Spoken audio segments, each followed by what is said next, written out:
একচ্ছত্র কর্তৃত্বের যুগ শেষ করে স্বাধীনতার যুগ শুরু। চান্ডিকা হাথুরু সিংহে ভালো কোচ নাকি মন্দ, সেই আলোচনা ছাপিয়ে হাথুরু অধ্যায়ের পুরো সময়টায় আলোচনায় ছিল শ্রীলঙ্কান কোচের স্বৈরাচারী মনোভাব।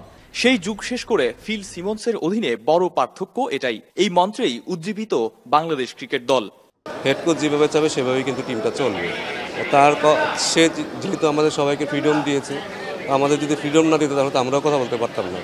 আমার মনে হয় তার এইখানে সিমন্সের সবচেয়ে বড় একটা ভূমিকা। দুর্দান্ত উইন্ডিজ সফরে একমাত্র কালিমা ওয়ানডে সিরিজের ব্যর্থতা। কারণটা সঠিক কম্বিনেশনের অভাব নাকি অন্য কিছু? ফিনিশিংয়ে দীর্ঘদিনের আক্ষেপ মেটাতে জাকের আলী বা কতটুকু প্রস্তুত? জাকির যেখানে যে পজিশনে খেলে ইউজ টু আসলে, এই কারণে তার ওইখানে মেন্টাল মেকআপটা অনেক বেশি হয়েছে। কারণ নর্মালি সে বিপিএলে বলেন বা যেখানে বলেন, সে কিন্তু প্রত্যেকটা পজিশনে খেলে অভ্যস্ত। যেহেতু সে এখানে অভ্যস্ত, সে জানে কীভাবে কী করতে হবে। তো এই জায়গার ছেলেদের যখন আমরা একটু নজর দিব তখন মনে আমার অনেক বেটার হয়। সার্ভাইভিং ক্রিকেট নাকি আক্রমণাত্মক, কোন ধরনের ক্রিকেট খেলবে বাংলাদেশ?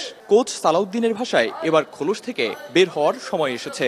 টেস্ট থেকে আমাদের আসলে চিন্তা ভাবনা ছিল আসলে আমরা কি সার্ভাইভ করব নাকি আমরা আরও বেশি আক্রমণাত্মক হব। কারণ নর্মালি আমাদের যেই সমস্যাটা, আমরা সবসময় আমাদের নিজেদেরকে নিয়ে চিন্তা করি। যখনই আসলে আমাদের চিন্তাধারাটা অপোনেন্টকে নিয়ে শুরু হয়েছে, তখন থেকে আমাদের ছেলেদের মধ্যে আসলে অ্যাগ্রেসিভনেস বলেন, তাদের অ্যাটিটিউড বলেন, তাদের খেলার প্রতি ধারণা তাদের চেঞ্জ হয়ে গেছে। দেরিতে হলেও উপলব্ধিটা এসেছে ক্রিকেটারদের মধ্যে। এবার সেই উপলব্ধির এই বীজ লালন করে দেশের ক্রিকেটকে সাফল্যে মোড়ানোর পালা। আরিফুল ইসলাম সাহাব, এখন, ঢাকা।